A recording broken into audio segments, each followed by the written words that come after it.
Un moment peut tout changer, surtout quand vous êtes sous les projecteurs. Se connaissent-ils? Tiens-le bien, tiens-le bien, tiens-le bien. Un présentateur de nouvelles de confiance a appris à ses dépens qu'un seul incident pouvait lui coûter son emploi. Cela a choqué les téléspectateurs et laissé tout le monde se demander ce qui s'était réellement passé. Restez avec nous alors que nous décomposons l'histoire derrière ce licenciement inattendu et ce qui a conduit à la chute du présentateur. Félicitations. C'est un moment à ne pas manquer.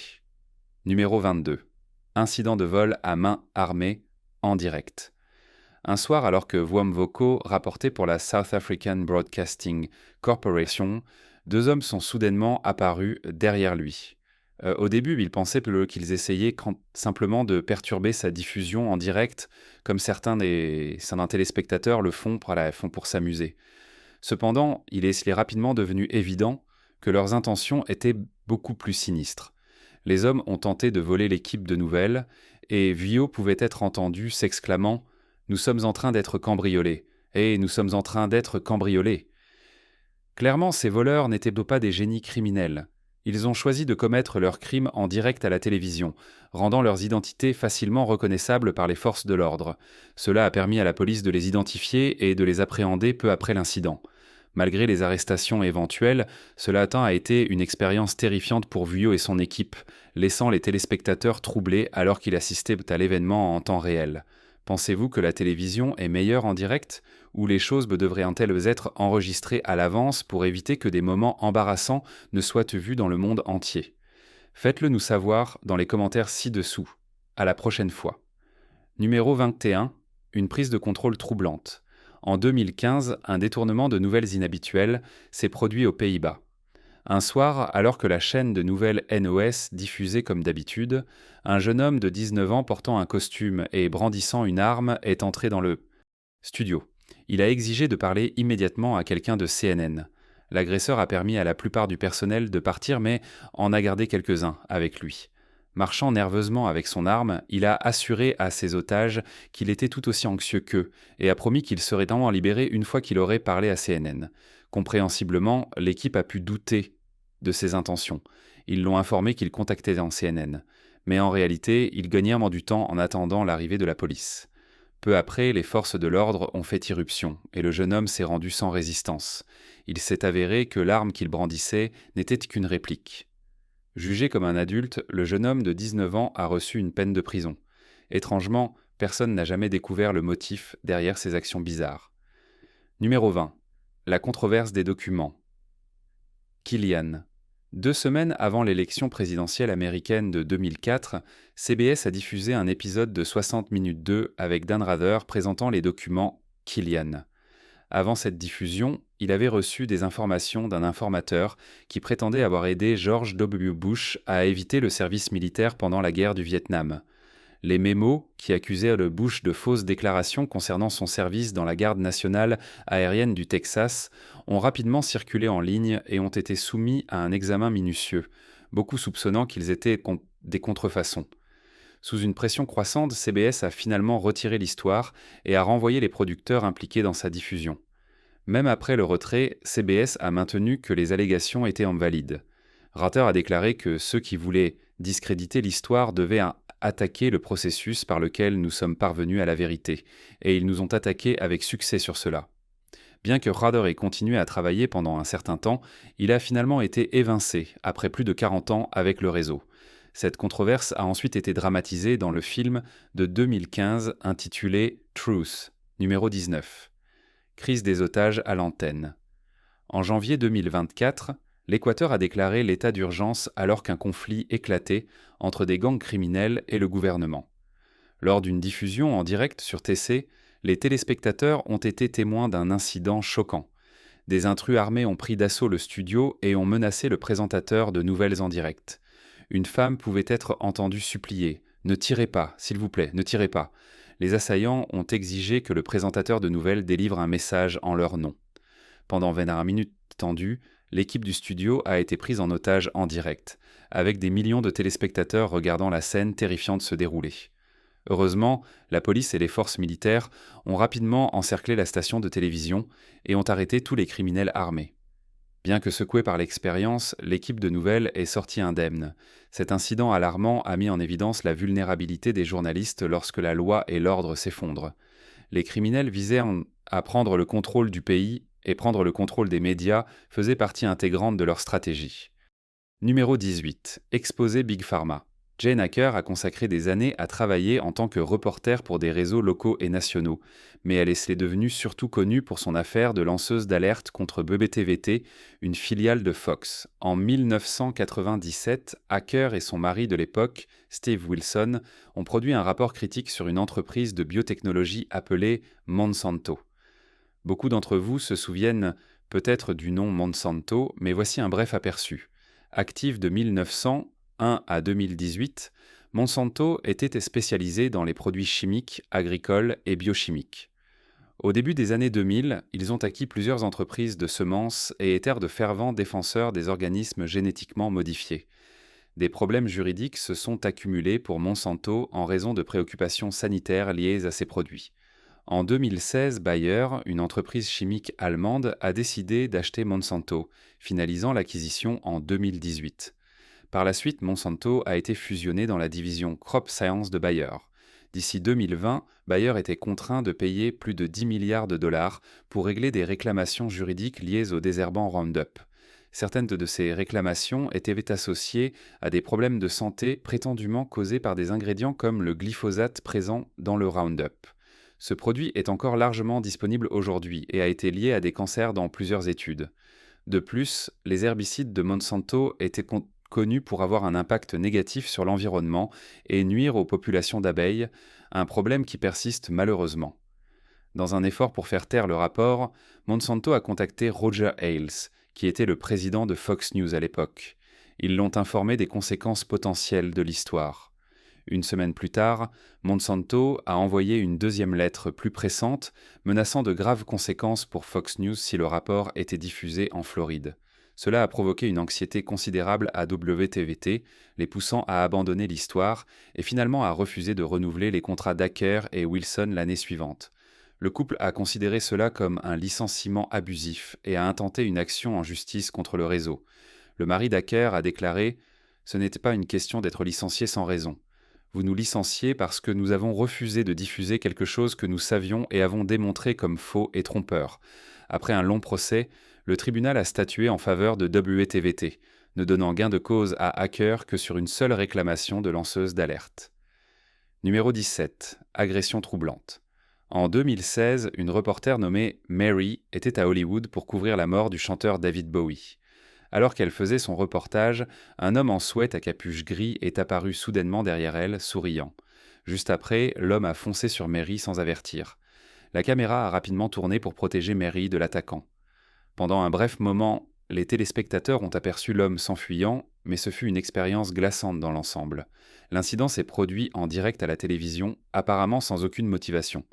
Bien que son visage ait été capturé à l'antenne, il reste incertain s'il a été appréhendé. Cet événement souligne les véritables dangers auxquels les reporters sont confrontés lorsqu'ils travaillent en tenaille sur le terrain. Numéro 16. Effondrement soudain.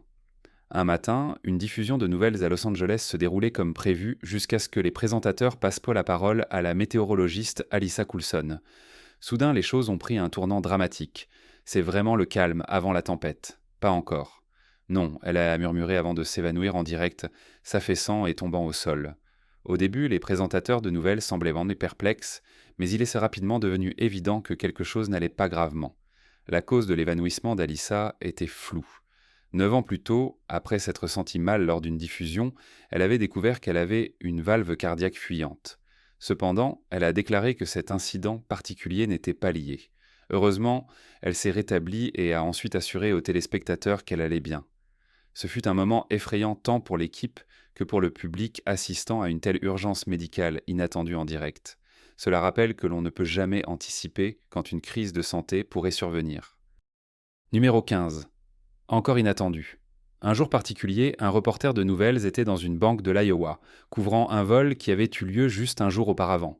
Soudain, un employé de la banque a éclaté hors du bâtiment, pointant hors caméra et s'exclamant « C'est le voleur, Tyler! Ce gars-là !» Le reporter a rapidement réalisé que le même voleur était revenu sur les lieux du crime. Il a exclamé « Oh, c'est le voleur !» Il semblait incroyable que l'homme soit revenu à la banque qu'il avait cambriolée juste 24 heures auparavant, mais il a décidé de fuir en voyant l'équipe de nouvelles à l'extérieur. Le reporter, clairement surpris, a réussi à garder son calme et a rapidement appelé le 911. « C'est de la télévision en direct, les amis. C'est le voleur qui vient de passer, a-t-il dit, relayant la déclaration de l'employé de la banque. Son calme masquait presque le fait qu'un crime sérieux se déroulait juste derrière lui. Une heure plus tard, la police a appréhendé le voleur, Ryan Lisco. Le reporter n'aurait probablement jamais imaginé qu'il aiderait involontairement à capturer le même criminel dont il faisait le reportage. Numéro 14. Départ en direct. L'un des premiers cas connus de démission en direct s'est produit en 1960. L'émission Tonight, animée par Jack Paar, qui a été diffusée de 1957 à 1962 et a ensuite évolué vers le Tonight Show que nous connaissons aujourd'hui, a présenté une période significative de 3 semaines durant laquelle Paar a effectivement démissionné. Lors d'une diffusion particulière, seul l'audio de ce moment a été préservé.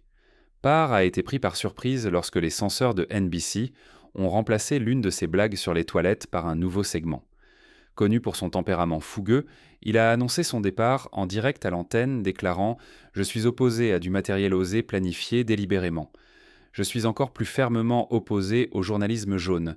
Il doit y avoir un meilleur moyen de gagner sa vie que cela. » Après quelques pressions, Paar est revenu à l'émission 3 semaines plus tard et a humoristiquement répondu à sa propre question en disant qu'il n'y en avait pas, avant de continuer comme si de rien n'était. Numéro 13. Une chute de grâce. Lorsque Matt Lauer a été renvoyé, il avait passé 2 décennies à co-animer l'émission matinale populaire Today de NBC. Au cours de sa carrière, il a réalisé 10 interviews présidentielles, couvert 9 Jeux olympiques et voyagé dans plus de 60 pays, contribuant à de nombreux moments mémorables dans le programme. Lauer a également interviewé plusieurs personnalités politiques de premier plan, couvert diverses saisons sportives et gagné un salaire annuel impressionnant de 20 millions de dollars.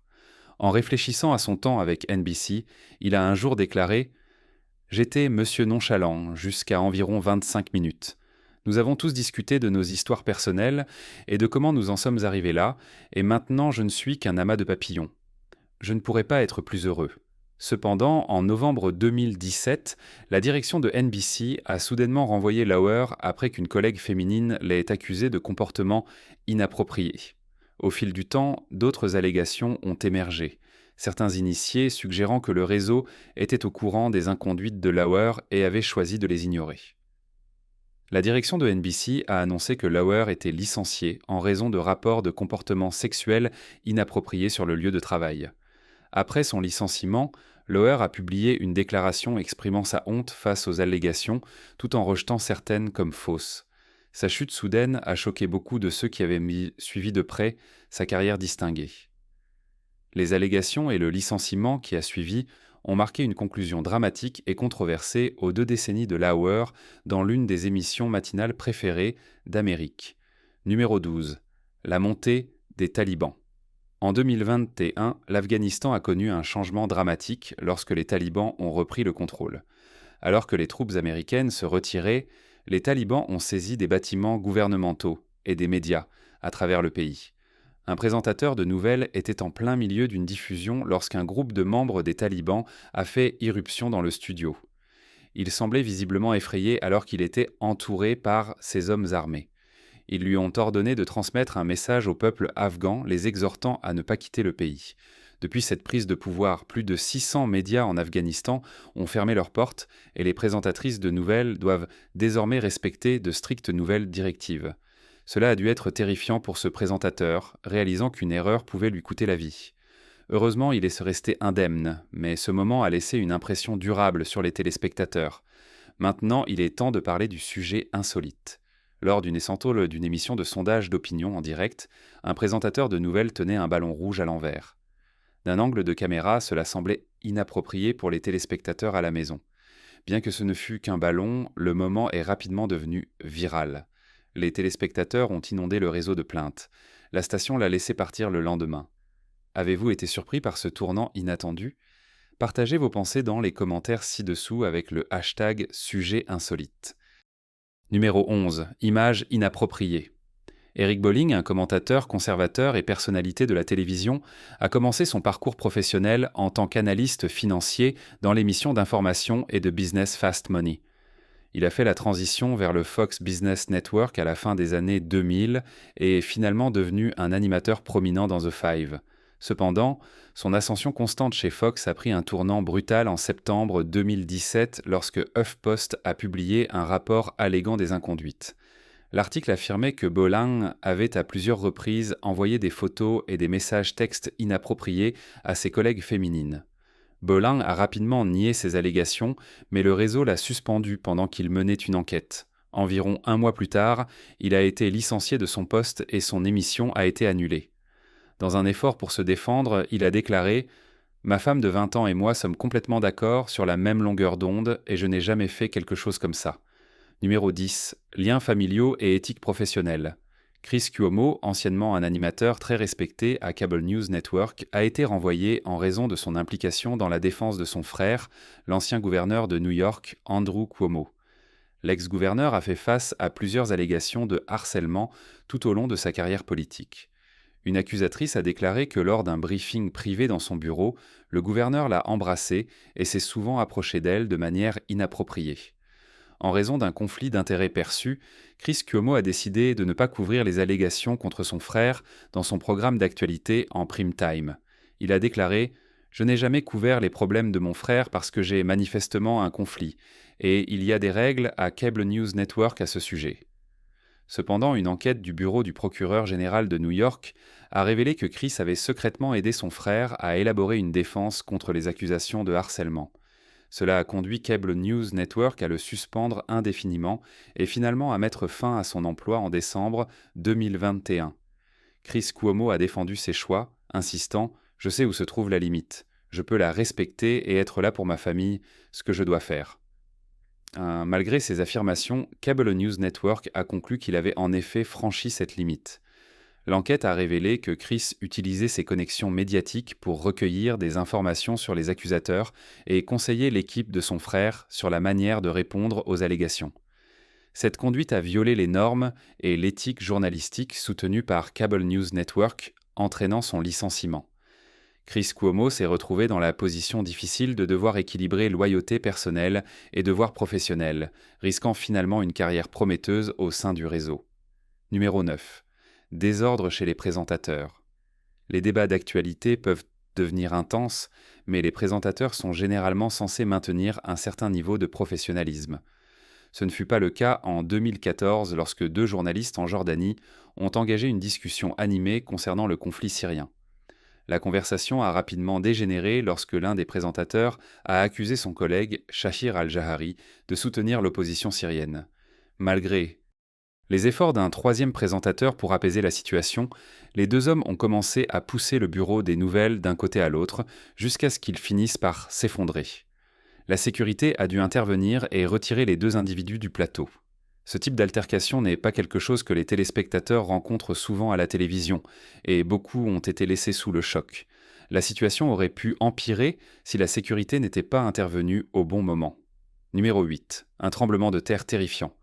En 2017, une station de nouvelles mexicaine diffusait en direct lorsqu'un dévastateur tremblement de terre de 7,1 a frappé. Le studio a commencé à trembler, les lumières ont clignoté et les alarmes ont retenti. Le reporter a dû s'échapper pour sa sécurité. Au départ, le présentateur a rassuré les téléspectateurs en leur demandant de rester calmes, bien que son appréhension était évidente. Le tremblement de terre a entraîné la perte tragique de 360 et une vie et environ 6000 blessés. Bien que les tremblements de terre se produisent fréquemment au Mexique, cet événement particulier était l'un des plus graves, et il est rare de voir un tremblement de terre aussi puissant capturé en direct à la télévision. Numéro 7. Révélation scandaleuse. Pendant son temps en tant que correspondant en chef de la Maison-Blanche pour Fox News, Ed Henry a fait face à une grave crise de carrière en raison d'un scandale. Des rapports ont émergé affirmant qu'il avait eu une liaison extra-conjugale avec une hôtesse de cocktail à Las Vegas. En réponse, Fox News a déclaré « Nous avons récemment pris connaissance des problèmes personnels d'Ed, et il prend un peu de temps pour régler les choses. » Cet incident a entraîné une suspension de 4 mois du réseau. Par la suite, Henry a fait des efforts pour restaurer son image. Cependant, en 2020, d'autres allégations ont fait surface. Une victime a exprimé « Je sentais qu'il avait le pouvoir de me dérailler, de me détruire, de ruiner ma carrière, et je n'avais tout simplement pas de voix jusqu'à présent. » À cette occasion, Henry a été confronté à des poursuites de 2 femmes qui l'accusaient de harcèlement et d'agression. Une fois ces allégations rendues publiques, Henry a été rapidement suspendu et finalement licencié à la suite d'une enquête interne. Ce scandale a représenté un déclin significatif pour Henry, qui avait été une figure bien connue de Fox News. Ses tentatives de relancer sa carrière ont été éclipsées par la gravité des accusations et leur impact sur les victimes qui ont courageusement pris la parole. Numéro 6. Présentateur distrait. Ce moment d'actualité en direct a suscité l'indignation des téléspectateurs, mais pas pour les raisons qu'on pourrait attendre. En 2017, la présentatrice de nouvelles Natasha Axelby a été surprise en train de rêvasser pendant qu'elle était à l'antenne en Australie. Lorsque les caméras sont revenues sur elle, elle avait l'air surprise mais s'est rapidement ressaisie, passant à dire « Maintenant, passons au sport avec Mar ». Bien qu'elle ait réussi à gérer la situation avec grâce, les conséquences ont conduit à son licenciement du réseau. Le public n'était pas en colère contre Natasha pour son moment de distraction. Au lieu de cela, ils ont exprimé leur indignation envers la station pour l'avoir licenciée. Beaucoup ont soutenu qu'elle avait été congédiée simplement pour être humaine. En réponse au soutien qu'elle a reçu, Natasha a tweeté « Merci à tous pour votre soutien généreux. Pas mon meilleur moment. Moi et mon stylo fascinant vous saluons honorablement. » Bien que Natasha semble trouver de l'humour dans la situation, une grande partie du public a sympathisé avec elle. Bien que certains aient critiqué son comportement comme étant peu professionnel, la grande majorité croyait que Natasha n'avait rien fait qui mérite un licenciement pour une si petite perte de concentration. Numéro 5. Tremblement de terre à Los Angeles. Dans les premières heures d'un matin en 2014, 2 présentateurs de nouvelles effectuaient leur diffusion habituelle lorsque soudain, leur plateau a commencé à trembler violemment. Le visage du présentateur masculin est devenu pâle alors qu'il criait « Nous avons un tremblement de terre ! Tremblement de terre! Nous avons un tremblement de terre !» Les présentateurs se sont immédiatement mis à l'abri sous leur table, tandis que les membres de l'équipe s'éloignaient du son du studio.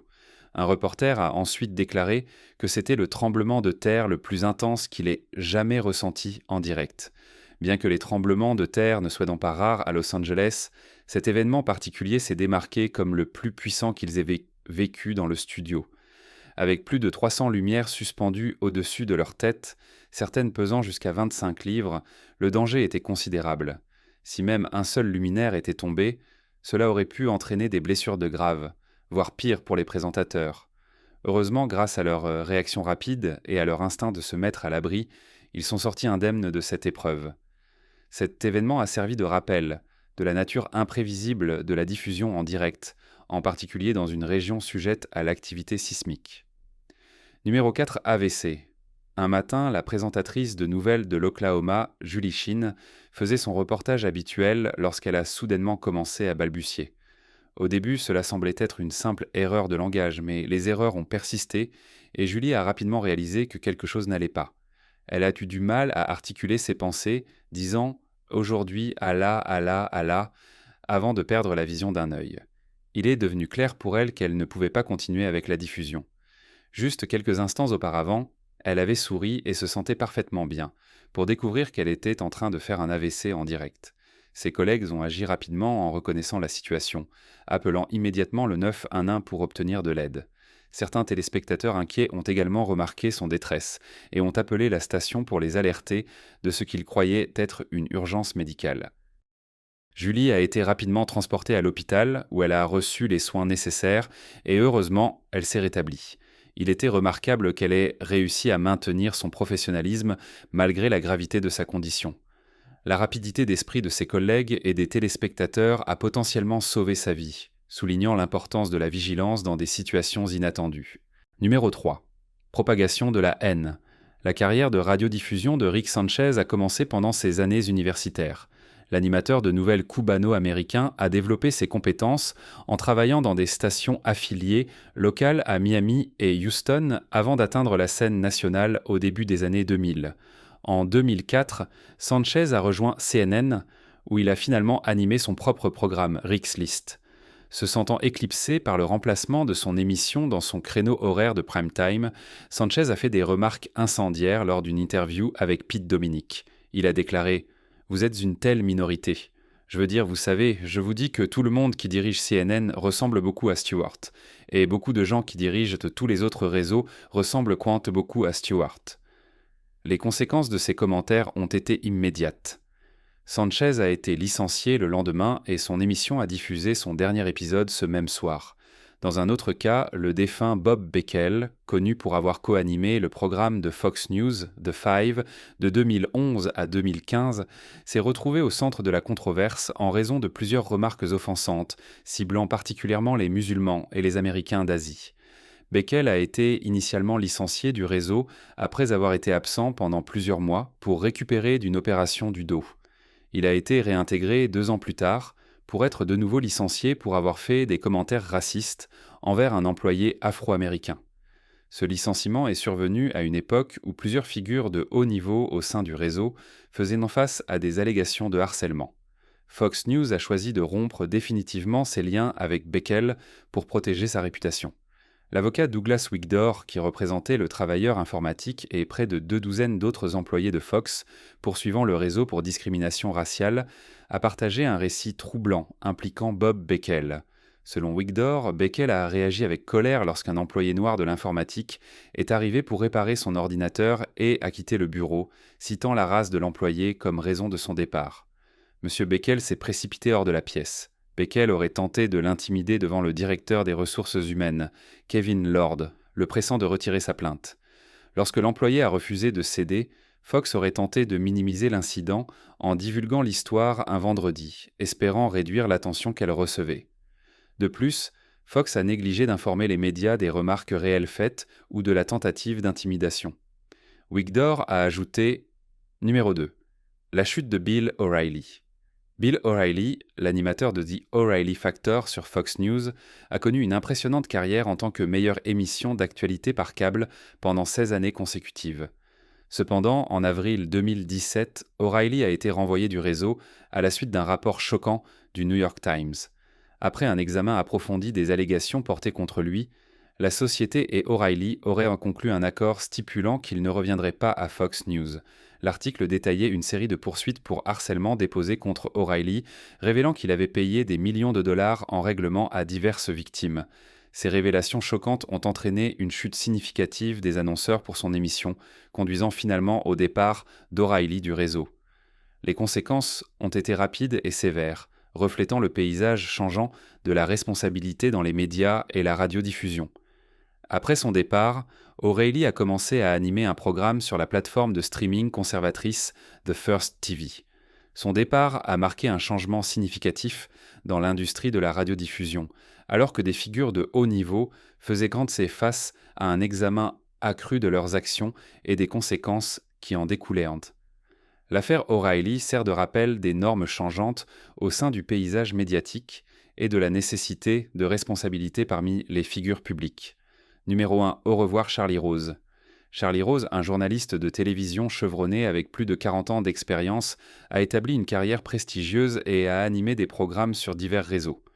Cependant, sa réputation s'est effondrée suite à l'émergence du mouvement MeToo en 2017. En novembre de cette année-là, le Washington Post a publié un article révélant de multiples allégations de mauvaise conduite contre l'animateur bien connu. Beaucoup des femmes qui se sont manifestées avaient travaillé pour lui au début de leur carrière, rendant extrêmement difficile pour elles d'exposer son comportement pendant si longtemps. Sa maquilleuse de longue date, Gina Riggi, a décrit l'environnement du studio comme un terrain de chasse sexuelle pour Rose. Riggi a travaillé comme maquilleuse pour The Charlie Rose Show pendant 22 ans. Elle a raconté avoir enduré des comportements misogynes et abusifs de la part de Rose, y compris des commentaires désobligeants sur son sexe et son apparence. Pour se protéger de ses avances sur le plateau, elle a commencé à utiliser un miroir à main comme barrière. Les allégations affirmaient que Rose ciblait des femmes non seulement dans ses maisons à Manhattan et dans les Hamptons, mais aussi dans des restaurants haut de gamme, où il organisait des rassemblements de personnel. Des rapports ont suggéré que Rose s'attaquait à de jeunes femmes attrayantes au début de leur carrière de journalisme, les attirant avec de fausses promesses de stage et d'opportunités d'emploi déguisées en réunion autour d'un verre et d'un dîner. À une occasion, lors d'un tournage sur le terrain, Rose est devenue agitée pendant une séance de maquillage et a saisi de force le bras de Riggy, le tordant douloureusement. Malgré ses protestations et ses plaintes à ses supérieurs, aucune action n'a été entreprise. En seulement 24 heures après la publication de l'article, les émissions de Charlie Rose ont été suspendues et il a été rapidement retiré de son poste. Bien qu'il ait présenté des excuses en acceptant la responsabilité de ses actes, il a également tenté de minimiser certaines allégations portées contre lui. En réponse à un procès ultérieur devant le tribunal de l'État de Manhattan, l'avocat de Rose a nié les accusations, insistant sur le fait qu'elles étaient infondées. Ce scandale a marqué la chute de l'un des animateurs d'information les plus célébrés de l'histoire de la télévision.